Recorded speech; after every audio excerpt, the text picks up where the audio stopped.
Okay, we'll go ahead and get started, guys. Thanks everybody for joining us this afternoon. Jack and I are at the Virginia Hazardous Materials Conference, and so it was good to him and I could connect up and show you a little bit about virtual reality and how you can use this for hazardous materials training. So I'm Gary Sharp. I'm the Vice President of Training at Safeware, and I'll let Jack introduce himself. How you doing, everyone? Glad to be here. Jack Lopez, the CEO and co-founder of Emergency Response Simulations, and with us also is our lead developer, Sarib Ali, who will be doing some of the driving in terms of showing you all the simulation and talking about some of the features. But glad to be here, and I want to thank you all for taking the time to attend this webinar. Awesome. Thanks, Jack. Yeah, so this is a huge leap forward in what we can do for hazmat training. Jack's going to get into the software and show you what the capabilities are, but virtual reality adds a whole nother element to hazmat training that we haven't had before. The military has just had an amazing virtual reality capability to run some awesome war games. And as we've done DoD classes, I've been able to see what they can do with people in a simulated warfighting environment all over the US. And then I come back and I would looked at what we were doing in the fire department. And I loved simulators at the fire department. We were a blue card department. We used that program, and it was great for our command officers. And we bought some other fire simulation stuff, but we really had a lot of limitations. It was okay for size up. It was very two-dimensional, and I had to build these storyboards about, if because one of the things that happened is the fire didn't go out. Like I made a little picture and I put some fire on there, and the guys would get frustrated because I would have to figure out anything I think they're going to do, and I'd have to make pictures to go with it, right? And inevitably, somebody would say, "Well, I wouldn't put the fire out. I'd do the rescue," and my story didn't match. So it was challenging sometimes to build. It was not interactive, so it was pretty limited. But since then, I spent almost 10 years just trying to find a good VR system that would specifically fit hazmat. And we ran into I've used so many other simulators trying to find a good fit. And there's two different types of simulators we're talking about, right? There, in my mind, what I would call tactical simulators. Those are some of the things like a shooting simulator or a driving simulator. You're using an immersive environment for some high risk or high cost training, but those are ones where your body mechanics, like when you're practicing shooting, you got to hit the target, right? That's not what I was interested in. We were looking for strategic simulators, right? How do I get everybody on the same page, be able to run scenarios and exercises, critical events, and do them over? And so, like I said, I've looked at a bunch of stuff out there. This is the first one that I'm actually super excited about because some of the limitations that I'll tell you that we ran into in the past is many of them were single purpose. If I bought it for the fire department, it didn't have cop stuff. Their EMS wasn't in there. There weren't victims. It was very either fire driven or medical driven. Some of the ones they have very generic looking VR environments. I can't tell you how many I was even a technical advisor on, and the only environment they would build first would be downtown New York City, Times Square, and the subway system. And nobody else's town looks like that, right? So there's no way I could get my firefighters in our bedroom community to run a scenario in a New York City subway. And they would build three or four different scenarios, but that was it. We couldn't build the scenarios. It was very expensive to develop it. I mean, it looked super cool, but you basically had to pay like these Disney developers to make the next scenario, and it was like buying the thing all over again. And then even just getting started. I mean, we were writing Homeland Security grants at the time, trying to find hundreds of thousands of dollars to implement this stuff. And then it was very complicated to operate. And then one of the challenges was though, all our teams still had to be co-located. We were trying to go down the road of taking an old fire station and turning it into a simulation center, and people would just come down there, and it still ran into all the problem of coverage and backfill and overtime. And so when I met Jack and saw ERSims, it literally solved all of these problems, right? All the things I came to him with a list of stuff like can't do this, can't do this, can't. And so this is where the first time I'm willing to say I think VR is ready for fire hazmat.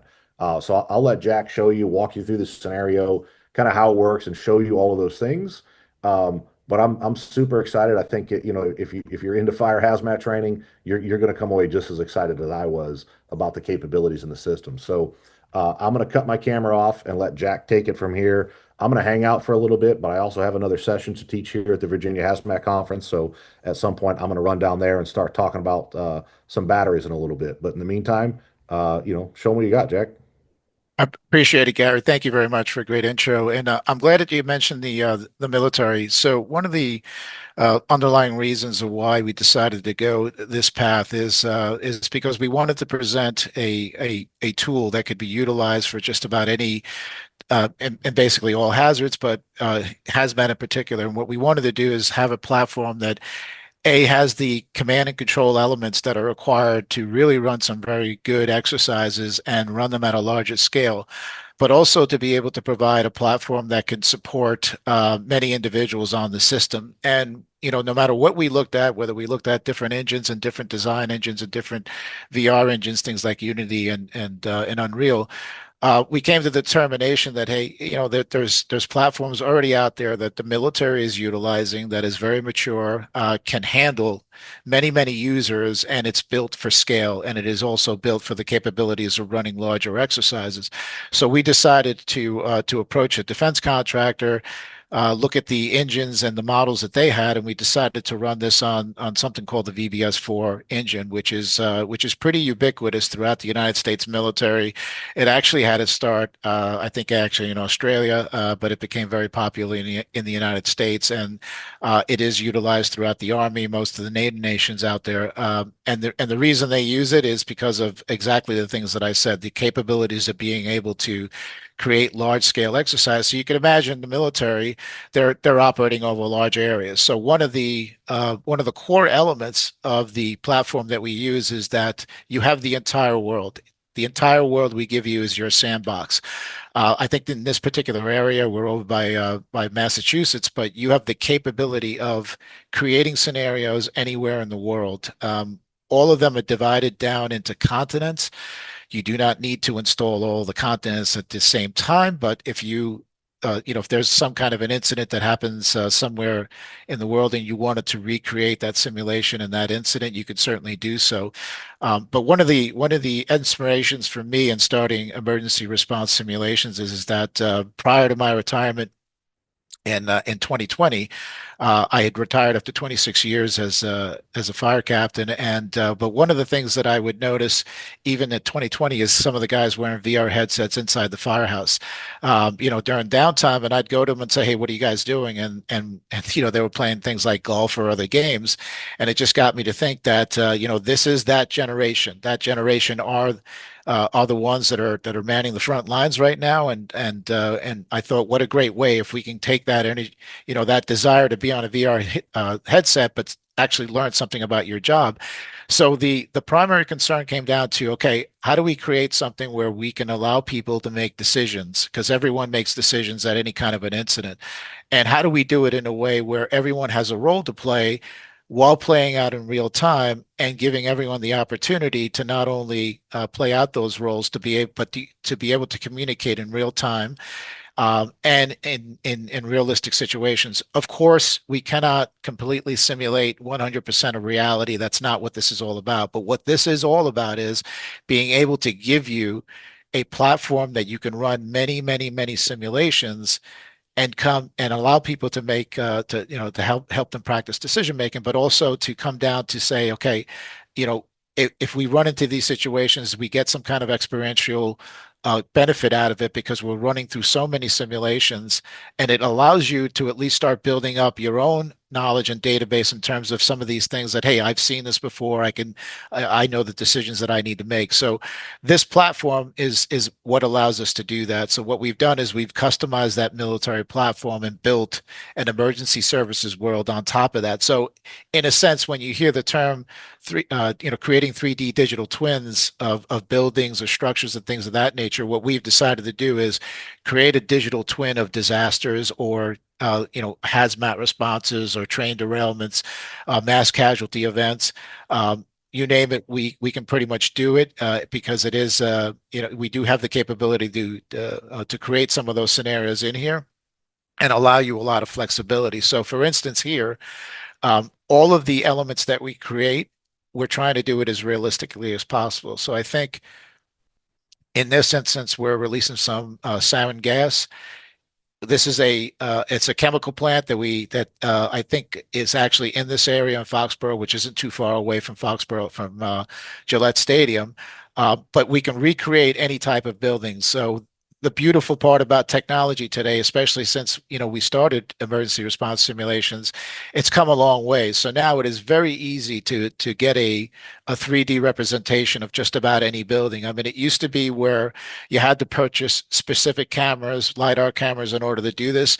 But now the technology has gotten so easy and so ubiquitous to the point that you could actually take an iPhone with a small application that we would give you and tell you to download on your phone. And you could literally just walk around the outside and the inside of a building with your phone. And while you're filming that, it is recreating that structure. It is creating a mesh for us. And once you're done scanning that building and videotaping that building, you send us that mesh and we can create those specific buildings for you. So here, what you happen to see here is this is a real house that we did a scan with one of those phones, and we're able to grab the realism of that actual building, and then what we do is we take that building once we put it inside the simulation platform and we activate it. And so what does activation means? Well, basically, it's not just a 3D model of a building that you can just walk inside of. It is a building that is active in terms of its windows, its doors, the roof. So you can ventilate the windows, you can force entry into the doors, you can cut the roof, for instance, if you were to do a fire scenario. So that's what we do in terms of taking the model that you would scan for us. We would bring it in, activate it. Now we can give you a specific model that you can go train on. So you can imagine now we're giving you the world. So your cities, your towns, your streets, and 3D representations of your buildings are already in this platform. Now what you can do is we can start to customize and specifically build out your community with specific buildings, which include stadiums, which include, any other public venue. It includes hospitals. It includes many target hazards. And what this allows us to do now is we give you the ability to put those items inside of the simulated space in the particular area that you want to do that training in, and now you can go training in those buildings. So I always joke around, when we are at FDIC, I've never been at Lucas Oil Stadium before we started doing FDIC, but if I had created a 3D digital twin of Lucas Oil Stadium and put it inside our simulation platform, I can go training inside of Lucas stadium at any time I want and become very familiar with the building without ever stepping foot inside that building. So the advantage that you get out of that is that, well, now you can train in these target hazards without disrupting their operations.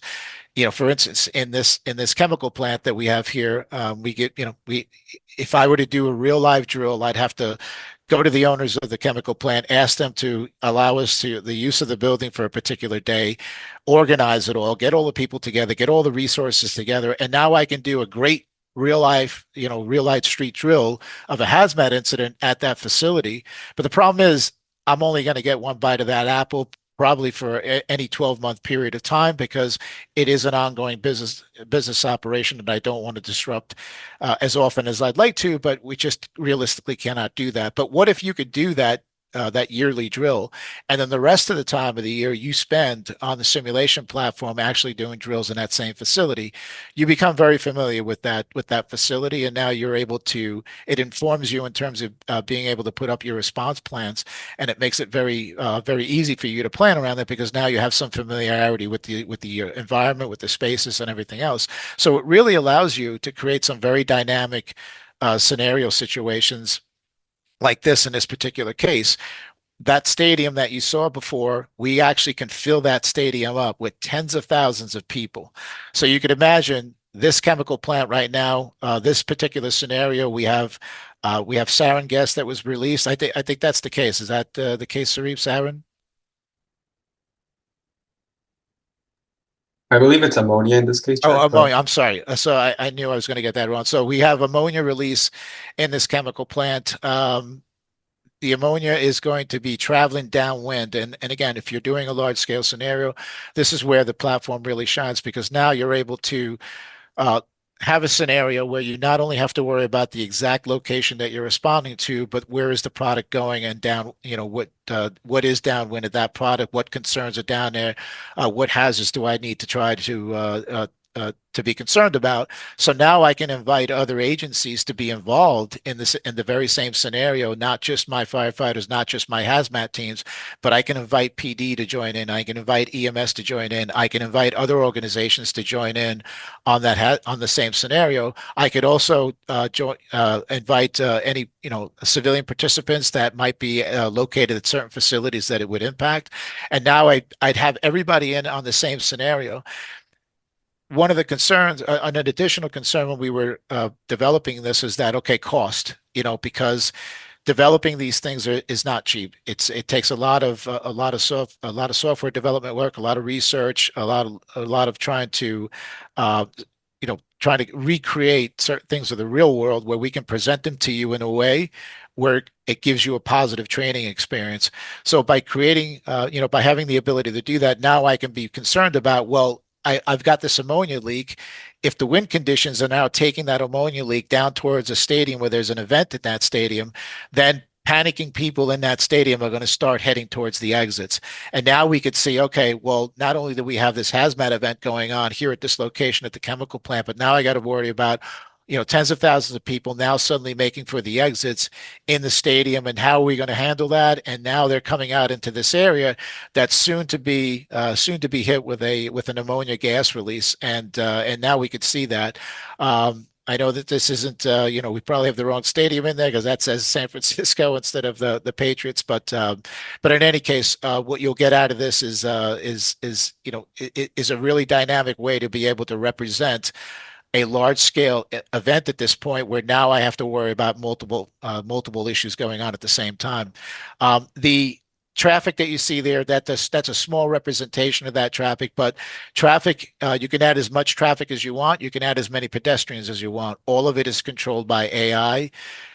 The AI does not care whether you have lights and sirens. They act just like real folks do. They don't move out of your way. But it also presents a challenge that you just got to make sure you get to the scene safely. You don't get into an accident, otherwise you're not going to make it. But here in this particular shot here, you see is that you've got multiple units that have already responded. You've got command and control. You've got a chief here. We give you the command boards to be able to do certain things to that to be able to give an incident commander the ability to keep track of the forces. But we also have the ability we can take everything that's going on in the simulation platform and stream it to another device. And what that really allows you to do is, let's say I had this scenario going on right now. I could actually stream the events of this scenario, let's say, to an OEM center or a command center.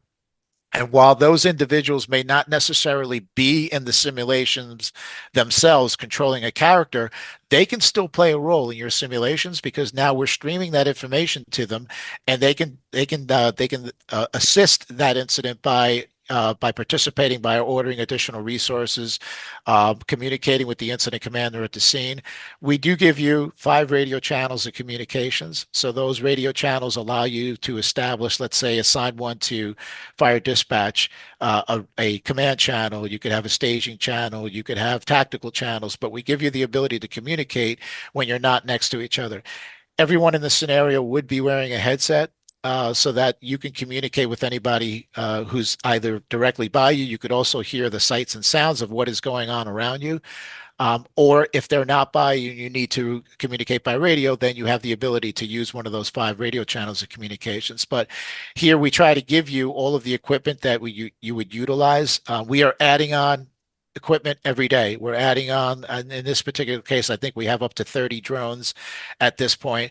And that's a particular good point that Gary had brought up before as well, because there are a lot of agencies now that are looking at drone operations. And the problem is that have they really looked into how they're going to incorporate a drone into their actual operations when they respond to an incident? And you find out that there are many agencies out there that they are purchasing drones, but then they are struggling to find out, okay, how is this going to be a real benefit to us, and how does this provide us with the information that we seek?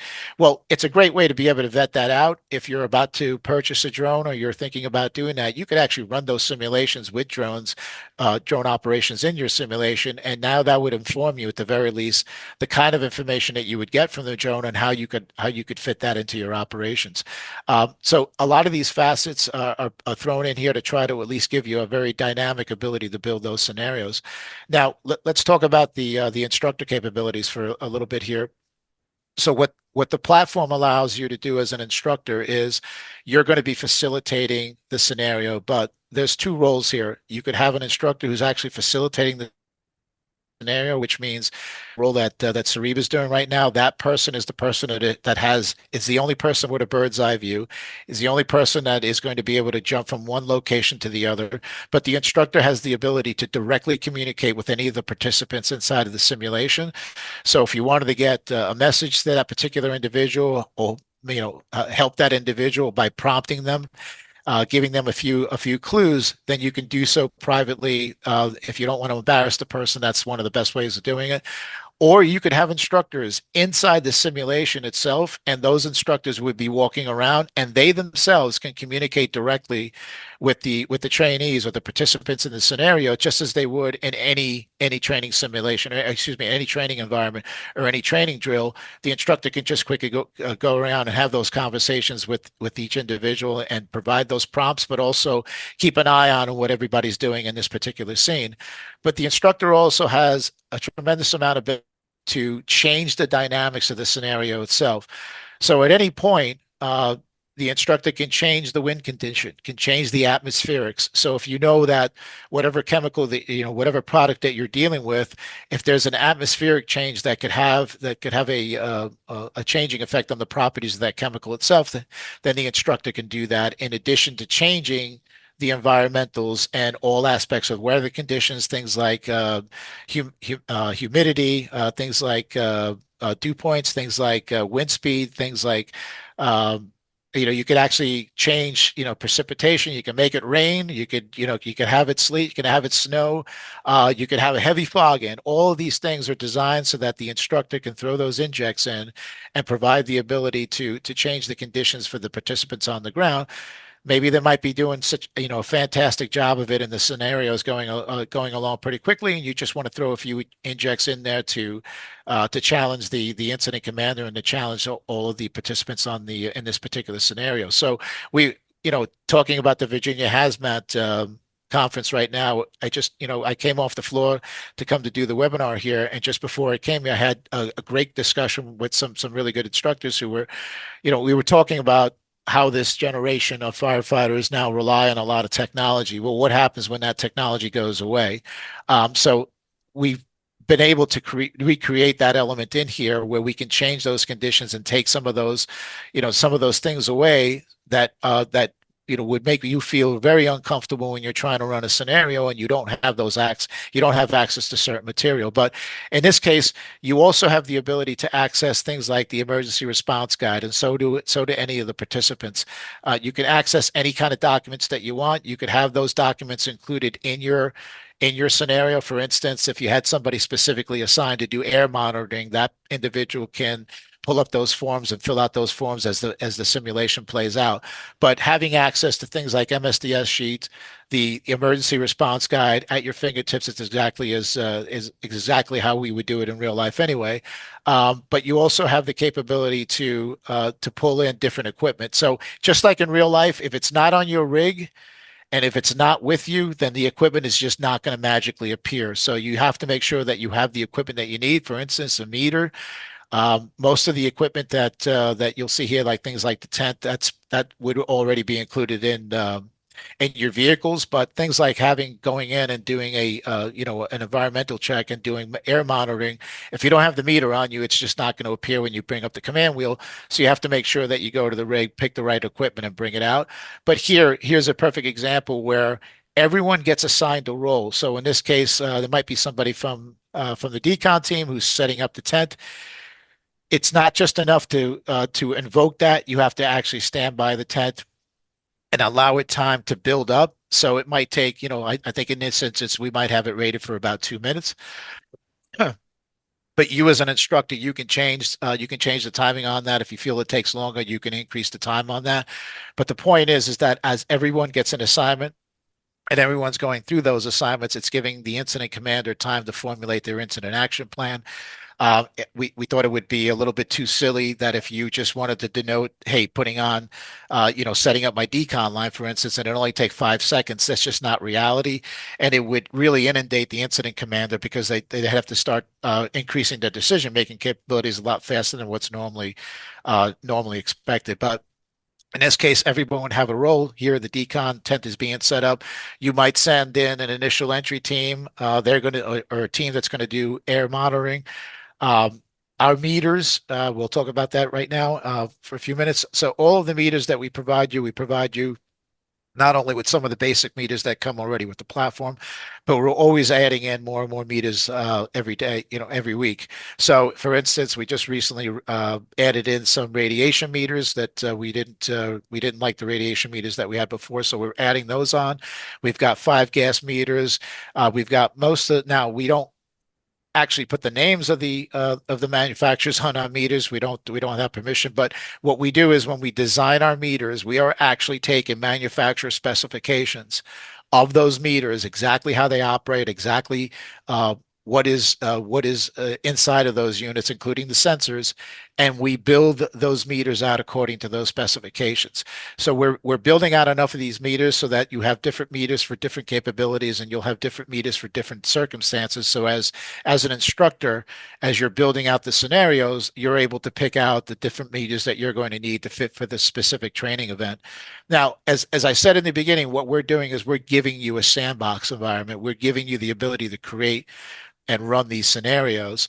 But it's really based off your training. It's really based off your lesson plans and your program. We're just giving you the ability to now run those kinds of training events within the simulations platform.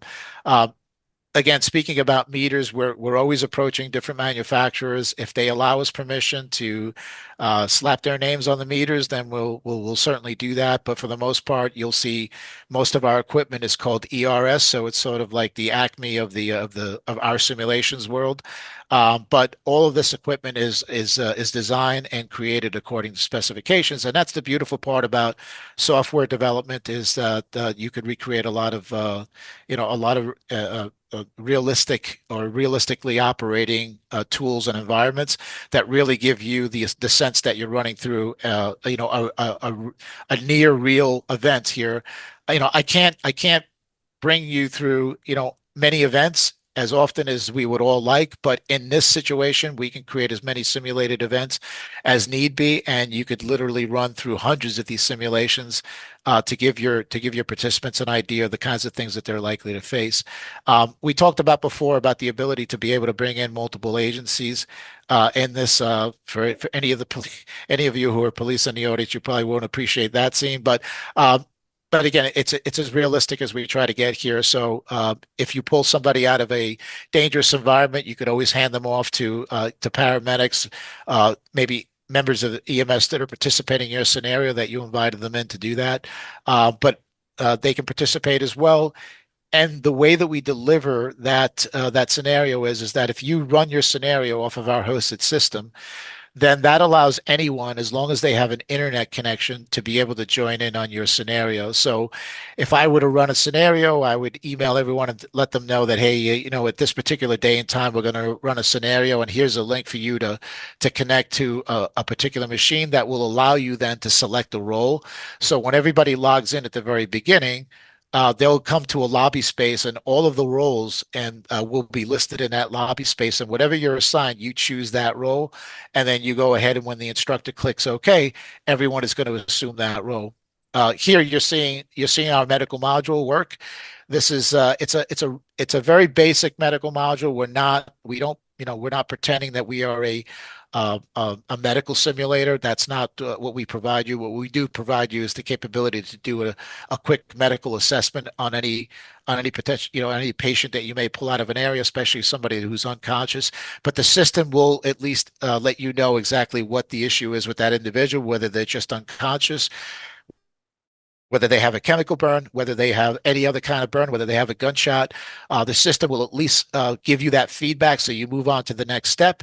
Or if the person needs to be transported, then they can be handed over to EMS, and EMS can transport that individual. What you also saw there were the triage tags.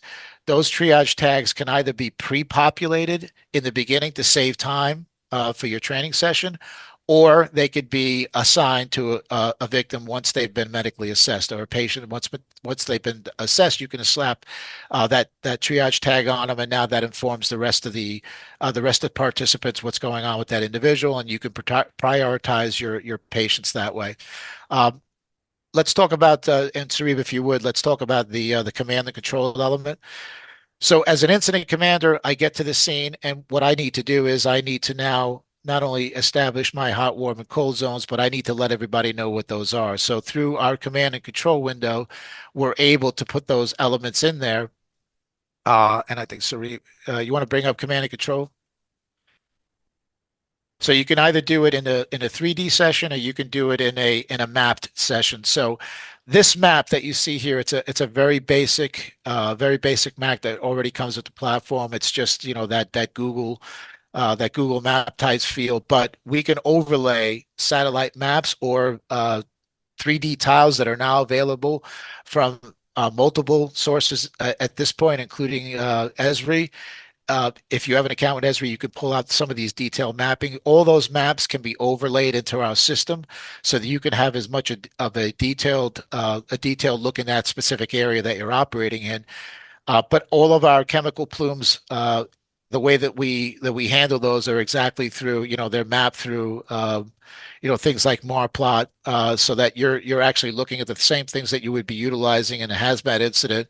But it is all designed to operate that way and give you that kind of a feedback. And here you're seeing the computer station that the hazmat tech can operate out of. We have over 19,000 models in our simulation platform. If you're using it, we're likely to already have it for you. But if we don't have it, we can easily add those elements on there. All of our apparatus can be customized. We can change the names on the apparatus, the colors on it, whatever you want. Put your department's name on it, and things of that nature. Right down to your uniforms, right down to the turnout gear that you wear, right down to the level A or level B suits that you wear. All of our the physics works exactly as you would expect it to work. Our pumps are all operational, so you could actually do pump panel operations. You could train somebody through our pump panel operations.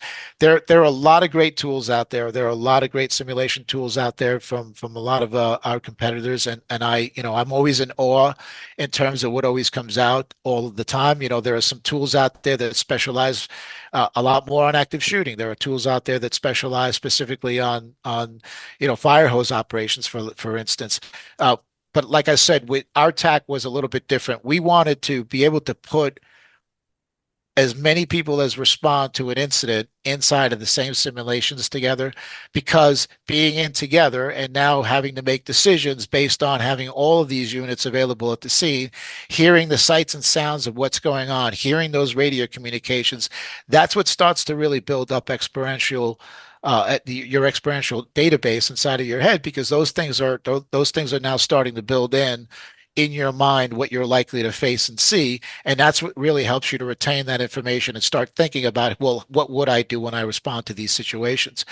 Some of the more difficult things and some of the more difficult challenges that we had to face inside of a simulated space is, hey, how do we get a hose to operate like a hose? How do we get foam to operate like foam?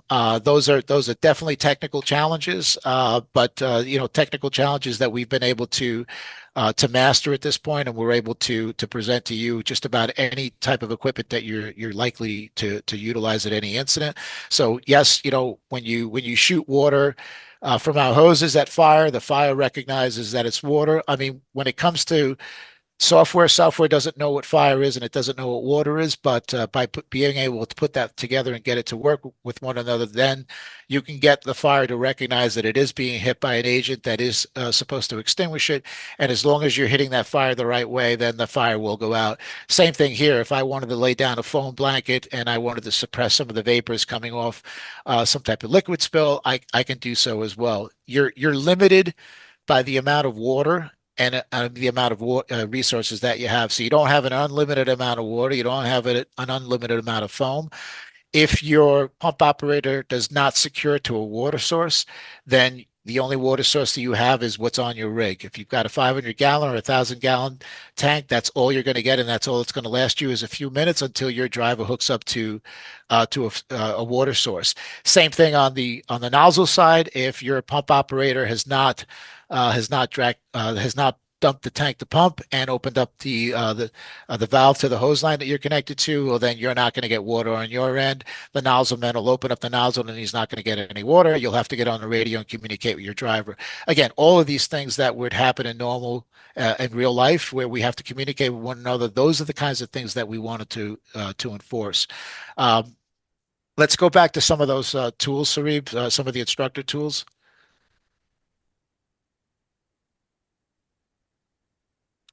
So as Siri, what he's doing as the instructor, and as I mentioned before, only the instructor gets this kind of view. Only the instructor sees these kinds of menu pop up. So over on the right, it helps you to keep track of all of the individuals that are involved in your scenario.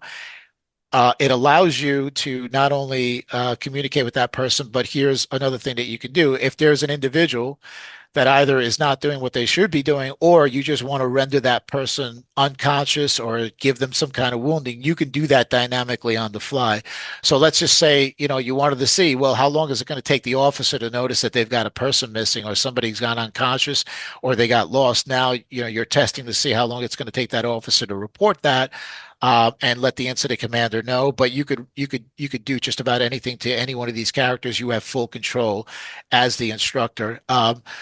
You also have the ability to, when you create your scenarios, you can pre-populate these things. So for instance, you don't have to recreate every single unit. You can create core units that are specific to your department or your organization or your agency, and then those units will be selectable when you run your scenarios. So what we do is we create those scenarios for you. We will always give you. We make scenarios available every month as part of your subscription. You take those scenarios, but you could actually customize those scenarios. So let's just say in this particular instance, you have the Gillette, you have this particular scenario where you have a large chemical spill and it's encompassing a wide area, but you could actually take the same scenario and dial it down a bit. Maybe it's just a simple leak of a pipe. You can make it a much smaller scenario, or you can increase it. You'll see some of those houses in the background. We talked about before the ability to give you buildings that are active. Those are the types of buildings that we do. We're always creating new buildings all the time. I think for this particular case, we were asked to put together a wildland scenario. So we had to put together buildings that are protected versus non-protected, meaning that there are buildings that are built to specifications to make it difficult for wildland fire to spread to that property versus buildings that haven't been protected. So we've got scenarios that allow you to actually run a wildland fire, for instance, and then the fire will spread to certain roofs. Combustible roofs will go on fire, but some of the other roofs that are already protected won't be. So that's how kind of detailed that we get into our buildings. You can vent all our buildings, as I said before. We're going to be introducing structures where fire is now destroying those structures. So if you have a fire that's been burning a while and it's been burning the structure, the load-bearing structures on it, then you'll get localized collapse, and you might get collapse to certain parts of the buildings. But going back to the chemical plant, and we can talk about here the difference between doing air monitoring outside of a building and doing air monitoring inside of a building. So it's a little bit different of a characteristic because the meter doesn't know whether it's inside or outside of a building. So we had to program the meters to be able to adjust to that. So in this case, our meters will operate specifically towards either one, whether you're outside and you're not in a confined space, or whether you are in a confined space. And the same principles apply. It is going to take anywhere between 10 to 15 seconds for that air to properly get analyzed and give you an accurate reading. You could also oversaturate your meters, in which case you're going to have to just get back out of that environment and reset your meters or go get yourself a new meter. I know that there are some agencies that prefer to bring in multiple meters at the same time, so they back each other up. But the great thing about your simulation as an instructor is you could fail the meters, you could actually deplete the battery on a meter, and this way you challenge your students to really to really adjust on the fly when their meter stops operating. You could do a simple meter class with our simulation platform to start it off and just do a real simple meter class to teach everyone how to operate a meter and understand what the meters actually do, the capabilities of those meters. And once you get beyond those basics, now you could take it to a much higher level and do a full-blown exercise like we do here. We do have, I just want to talk about quickly about, because you see that liquid off to the right. So liquid is being able to represent liquids is a little bit of a challenge because flowing liquids is also a different challenge. But when you adjust the wind conditions, you'll see that will have a ripple effect upon the water, especially if you're out, if you're out by a large body of water, out by a lake or a river or at the shore. You'll see on our simulation platform that the weather conditions will impact that weather, that water. So you'll see that you'll see those ripple effects. You might see waves coming in at you. We're also working on giving you a much more flooding dynamic capability. So, for instance, what happened down in Texas with flash floodings, we're soon going to have that capability as well, so that you can do those kinds of level exercise. Now, I had mentioned before that because it's based off of a military platform, all of those elements are in there. We really don't strip them away because there are customers of ours that do large level exercise and they do invite the military in. They might invite the National Guard in, but all of our vehicles, all of our aircraft, all of our drones are designed to the exact specifics of what those aircraft, what those vehicles can do. So you just can't take a heavy rig and whip around the corner doing 60 miles an hour. You're likely to tip that vehicle if you go beyond the center of gravity. Same thing with aircraft. There are certain maneuvers that you make on the aircraft that if you lose control of that aircraft, you are likely to crash. There are no supermen in our simulation space. Every character can get hurt very easily, like we can in real life. If you run out of air and you still have your mask on, you're going to suffocate. If you don't have protection on and you're in a hazardous environment, you're going to succumb to the effects of whatever that is. So in this case, ammonia release, if you don't have respiratory protection, your character, you'll start seeing on a screen, your character will start coughing, your character eventually will pass out, and then eventually, if you're not rescued, the character will cease to exist. But there are no supermen here. You can get hurt by fire, you can get hurt by gunshot, you can get hurt just simply stepping off too high off the rig. You can break your ankle, and your character will feel it. The more that you exert yourself, the more air your characters are using. So if you're going to try and run around with a hose line, you're going to see your air starting to bleed off a lot quicker. Same thing here. If you're in a level A suit and you're running around all over the place, there's a limit to your endurance and there's a limit to your air. So we try to make it as realistic as we can, so no one thinks that they can go off and do just about do anything that they want to do without a consequence to that. So in a nutshell, this is what ER Simulations is trying to bring to the table. We learn best by our clients. Our clients are the ones that are coming to us all of the time and saying, hey, this is great, but we want to add X, Y, or Z to that. Can you guys do that? And, we're fortunate to have talented individuals like Sarib, so that when we go to him and say, hey, someone's asking us for a radiation meter, which, a month ago we didn't have accurate radiation meters, and now we do. And we're actually signed up with a partner who specializes in radiological training, and we're building out scenarios now for radiological events, complete with meters that operate exactly the way that you would expect them to operate. So, but again, in a nutshell, this is what we're trying to provide to you. We're trying to provide to you the sandbox environment at a large scale where you can do these large level exercises anywhere in the world. We've created the flooding situation in Dubai. We've created earthquake situations down in Chile. So it's we're very fortunate to have a good group of organizations that have come on board and started to use our simulations platform because of the capabilities that we can provide them at such a large scale to be able to practice these kinds of larger exercise. And at the end of the day, what it really is we're giving you the ability to run these scenarios over and over and over again to really practice decision making. Steve, should we open it up to some questions? Yeah, we have a few. Let me read them off to you here. First question we have is, sorry if I missed it, but what headset is used for these simulations? Awesome. So our our simulation platform works with any headset, any hardware. We always do recommend that everyone has to wear some kind of a headset in terms of just for audio. But as far as VR headsets, any one of the VR headsets work. We test them all on a VR headset. If you really wanted to go out and purchase a very, probably one of the best VR headsets out there from Vario, you're probably likely to spend anywhere from between $4,000 to $8,000 on those VR headsets, but nothing really beats it out there. I don't know whether you have that kind of budget or not, but that gives you some of the most realistic. We always, a headset like that is probably better off if you've got, let's say, if you've got a scenario that involves aircraft or piloting, things like that, a helicopter pilot. So this way they have a really high fidelity view of their surroundings, and it makes it better for the pilot experience. But this will work with HTC Vives.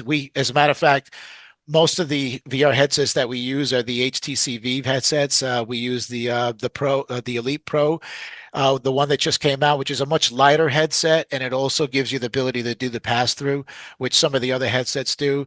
But the newer Meta headsets, awesome, and I think those price points are pretty good. So I would say, any one of these headsets, which can range anywhere between $500 to a little over $1,000, it completely depends upon your budget. But our simulation platform works with all of them. Okay. And our next question was, can you utilize buildings that others have brought into the system? I'm not quite sure what they're asking, but oh yes, so that's a great question. So the bottom line is if someone actually has us do a custom building, technically they own the rights to that building. However, if someone were to say, "Hey, do you have this building?" then we would say, "Okay, you have to speak to this person to gain permission to utilize that building." Some of the buildings that we have, we also retain the rights to be able to use it so that we can demonstrate it, but we're not allowed to share those. So if it's your custom building, it really belongs to you, and it would be up to you to share those buildings with anyone else. The buildings that we give you, the generic buildings that we build, you have full access to them. You can, they're going to be in our simulation space. I mean, we give you to the point where you can change the vegetation on the ground. You can select different vegetation on the ground, in our simulation platform. So we're trying to give you as much of those elements as we can, so they're already included in the simulation space. But anyone that creates their own buildings, we give them rights to those buildings. They basically own them. I mean, that they have it, and unless you secure permission from them, we're not allowed to give you those buildings.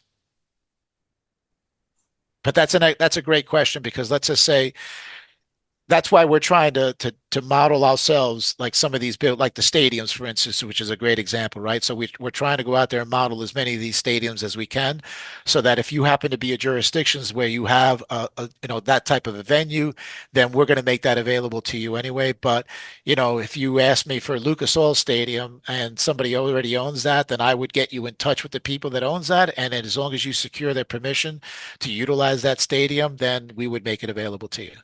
I hope that answers the question. Appreciate that, Jack. Our next question is, do you offer a demo to beta test with our team? Yes, all of the time. We're always doing demos, and we highly encourage you to give us a call, and we're more than happy to do that. Here's a typical situation. So we might get a potential customer that contacts us and says, "Hey, like to see your stuff." We demo it for them, and then they come back to us and say, "Okay, that was great, but can you guys give us a specific scenario in our jurisdiction?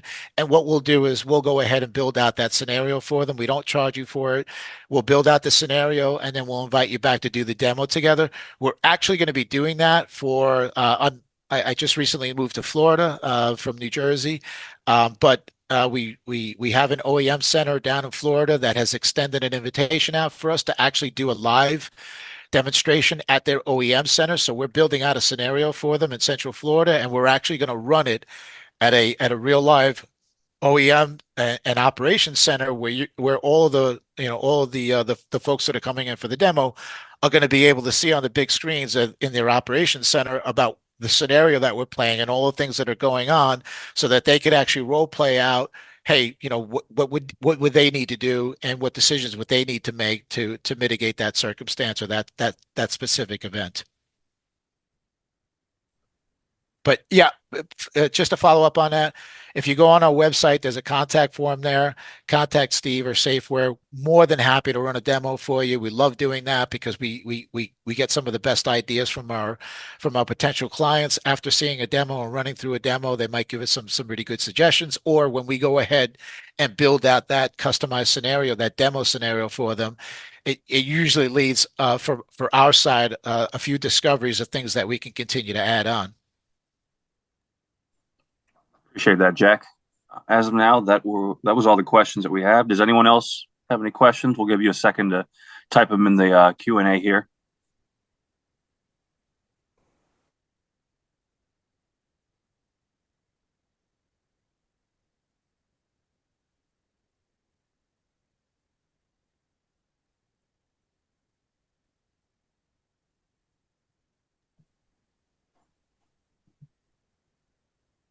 All right, I'm not seeing any more, Jack. Also, and I'd like to close with just saying that when we do these demos, and if you wanted to actually join in as a character, we could actually do that because, as I said before, you don't, if you wanted to do a local deployment with not using, not having to go outside the building, for instance, and let's say you wanted to set up a classroom, you could certainly do that. That gets a little bit more expensive because you have to have machines that could actually run this software. But when we host a scenario, with any machine, you can connect to our scenario. So even when we do the demos for you, we can have you install a small program on your machines that all that does is allows you to communicate directly with one of our servers, and then you could actually join in on the scenario, and we will, we could send you instructions on how to control your character. You'll be off and running, within 2 minutes of being able to control your character and control the environment and run the tools. And it's a great way for you to be able to go through that demonstration and be able to see for yourself by kicking the tires and taking a look in terms of what the capabilities of the system are.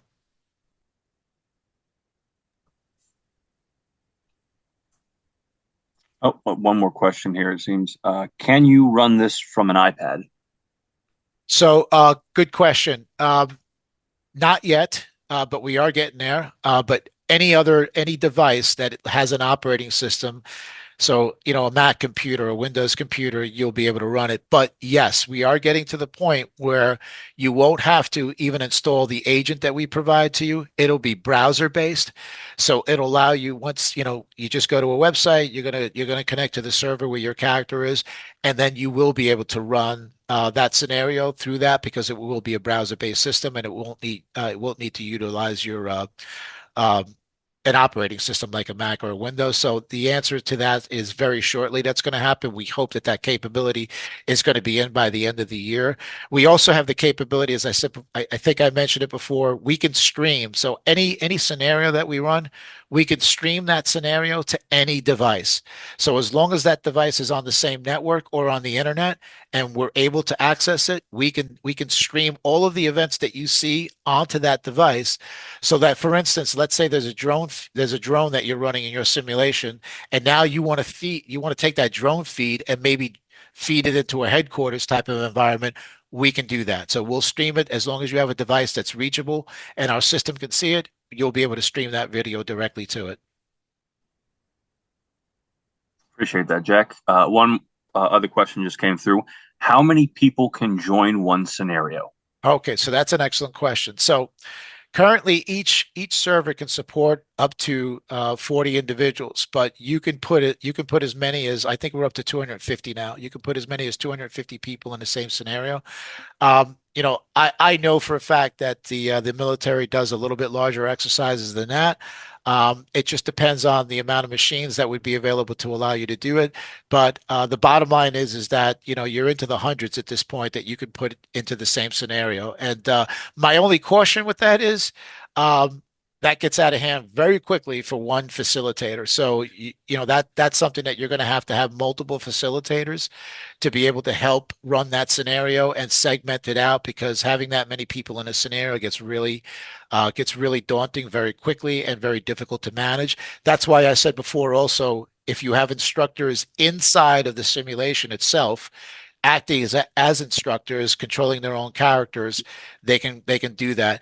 But by the way, I also left out a very, very important piece of this, is that the after action review and the ability to pull the data analytics out of our system so that you can see. So the after action review allows you to replay the entire scenario over again, but it allows you to jump in to different characters that were participating in that scenario so that you could actually see and hear what that person experienced right at that particular time when they made whatever decision that they made. Or if you wanted to zero in on a particular section of the scenario that maybe something went wrong and you wanted to see, okay, what happened here, you can zero in, replay it through the after action review, and now jump into that character or go to that area, and now you could see, okay, this is what happened, and now you talk about it a little bit more. But also you pull out the data analytics, and now that data analytics can it can run on any program, and you can see the information in terms of, okay, how long did it take the rigs to get there?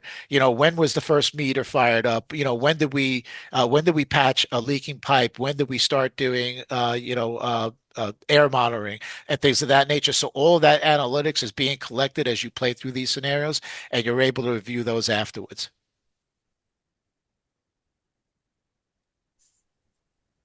All right, thank you for that. It doesn't look like we have any other questions at this time. Awesome. Well, I really appreciate everyone taking an hour in their afternoon to join us in this webinar. I know you probably had some better things to do, so I do appreciate you giving us the time to explain how our simulation works. Very excited, as Gary said in the very beginning. Technology is changing very rapidly. The military has been using this for a long, long time because it works. They're pouring billions of dollars into this because they know it works. It has changed the way that they're training pilots. But I'm glad to see now that the fire service is finally taking an active view in this and realizing that, hey, simulations is another tool that we could use in that toolbox to help us train people a lot better, enhance the training program, and give people the ability just to practice decision making, bring them through a ton of scenarios so that they're able to make certain decisions and get practice at doing that, where you don't have to happen to do that every single day. But thank you very much. Thank you, Sarib. I appreciate the backup there. And the rest of you have a great afternoon and be safe.